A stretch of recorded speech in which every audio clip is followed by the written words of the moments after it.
I must say, though, that there is a thing about calling you by your first name, which is done by people whose last names you don't know, that rather bewilders me. Have you ever had that happen? No. In show business, in movies, we get it all the time. You know, the second assistant director to whom you haven't been introduced to always calls you by your first name.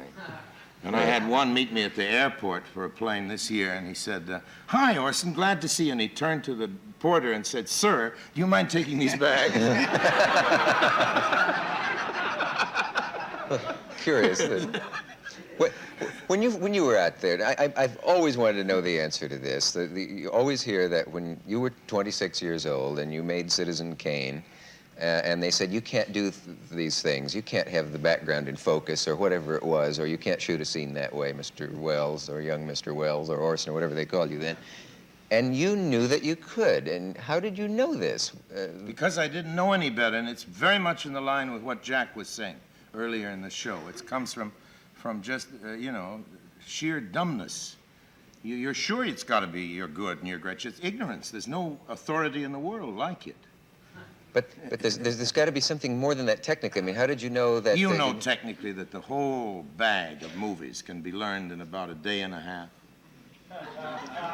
I kid you not. Now, how does it work? How do you do it? You get a guy who knows how to... And then ask him, and that's the end of it. It isn't much harder than taking home movies. It's just about 3 points harder. Mm-hmm. And all these guys who do it try to make a big mystery of it because that's their living. Mm-hmm. And I have the right to say it because I had in my first picture in Kane the greatest cameraman who ever lived, who was Greg Toland. And he came to my office and said, "I want to work in your picture. My name is Toland." And I said, "Why do you, Mr. Toland?" He said, "Because you've never made a picture. And you don't know what cannot be done." Gee. And so I said, "But I really don't. Can you tell me?" He says, "There's nothing to it." And he gave me the day and a half lessons. And he was right. Showed you how the camera works. That's right. There's nothing to do. And so we had the day and a half, and there it was. But the only thing was, I'd been directing in the theater for years, and nowadays they have lighting people. We did then, and I had some of the greatest lighting people, in fact, in the theater, but many of the shows I lit myself, and I was supervised it, and I thought a director did that in a movie. So for the first 10 days, I was moving the lights around, you see. And Toland was behind me, fixing it up and changing the readings and saying, "Shut up, let him go on. I want to see what he's up to," which was very chic of him, I think. And then somebody told me, and then I went and got on my knees and apologized and everything. I thought that's what the directors did. Mm-hmm. Because if you see a picture by Ford, for example, you were speaking of Jack Ford earlier, he's had, must be 100 cameramen in his long career. And almost every Ford picture you can tell from the look of it. That it's a Ford picture, yeah. Just from the physical look of it. His signature is on it, you know. Now, when every list of great films, of course, many of them lead with Citizen Kane and say it's the finest film made. Do you agree? No, certainly not. That's my next one is, though. That's the Magnificent Amberson. No, the next. No, not the one after that. The one I'm preparing at this moment. Oh, the next one. That's going to make history. Could you give us the title of that? I haven't decided what it is yet. Oh. I see. Now, could I just check one other thing with you? Is it true that the Hearsts tried to actually have the film destroyed before it was... They tried to have it destroyed. They even tried to frame me. In one town, I was doing some kind of date, I don't know what, bond tour or lecture, some kind of a gig, and I was in a nightclub afterwards, waiting to go back to my hotel, have a little supper, and waiter came up and says, "A police officer wants to see you." Well, I tried to hide, because if that ever happens, I'm sure I'm guilty. I don't know how you are about it, but, you know, absolutely. The minute I see a cop, I know I did it. But there was no way out of it. I had to go see him, and he took me aside, and he said, "Orson," I don't know why they always call me Orson.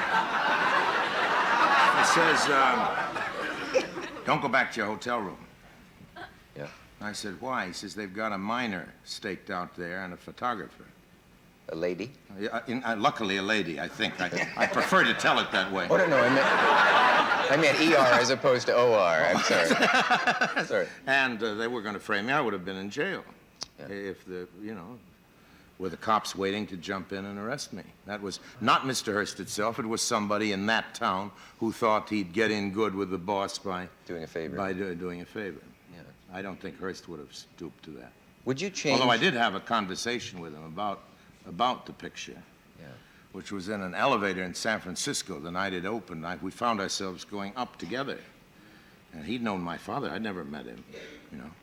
And I introduced myself. Things you'll do when you're young, you know. And I said, would you like to come to the opening tonight? And he didn't answer, and I said, well, Mr. Kane would have come. And that's the difference between the two people, because the character of Charles Foster Kane had enough class to have gone to the opening. But he just, he was very uptight, that was the end of that. It wasn't really about him, it was made up of a lot of people, that's the truth. What's the last time you saw it? I saw it, that opening in San Francisco, and I snuck out right after it started. I've never seen a picture of mine after I finished it. You haven't seen Citizen Kane in all these years? No picture I've ever made, except as an actor, but never seen a picture I've directed. Only once? Yeah, well, Why? 1,000 times in the cutting room. Yeah, but why wouldn't you want to see it now? Because I like to sit here and think how good it must have been, you know.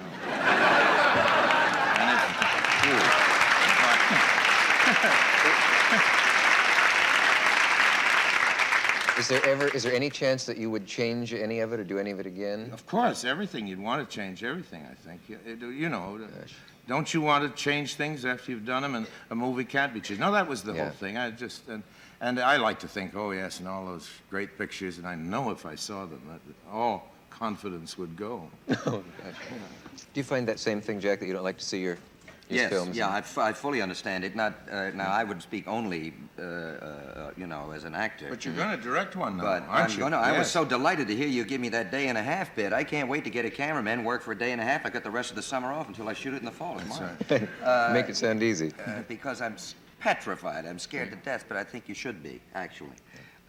You bet. Or, you know, if I was at all blasé about it, I doubt that I'd be any good. I'm not sure anyhow. But it's true, because I know that in films, once I have done them and seen it once, that each time, if I do happen to see it, I just see more wrong, you know, and so I try not to, even when they come back and haunt me on television, you know. Makes sense. I don't. But there are the ones who sit and just run it over and over again, you know? Just think they're wonderful. Yes, I just think they're wonderful. Yeah. Are you making a movie? There is a story that you have been making a movie for a long time about Don Quixote. It's a home movie. It is? It really is. Because every time I get a little loot, you know, I run and do another sequence. It's a picaresque novel that, you know, you can do bit by bit. And I have this old actor, and I better hurry up, though. He's getting on. Playing Quixote, and I, you know, dig him up, and we grind out another bit. A minute, there's a little more bread around. But I confidently expect to have it out before the end of the century. We can count on that. Yes, you can count on We're going to hold you to that. That's right.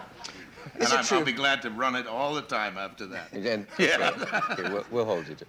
Is it true that you were the voice of the Shadow You originally? bet I was. That's true? You bet. And what a welcome $85 a week that was.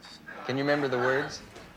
What is it? Who knows what evil lurks in the hearts of men? The shadow knows crime does not pay. And then that laugh, you remember? Yeah. All the kids in America could do it better than I could. I just got a few goose pimples as you did that. But it was great, and I didn't know how it ended, you know. Yeah. Because part of the deal was I was very busy running the theater, was that I wouldn't have to rehearse. So I would just come on, they'd hand me the script, I'd go on the air, and they'd get me into this pit with the cobras or whatever it is, and then my secretary, played by Agnes Moorehead, would break in and say, Lamont, or something, you know, and I'd come out. It was always a big surprise to me how I had the whole thing solved. It added interest as far as I was concerned. Where were you when you realized the effect that the Mars broadcast, the War of the Worlds, had had on people? In the studio when the cops came in. They didn't know who to arrest, but they'd been sent in, you know, and they had that expression that we've come to know and understand so well. And,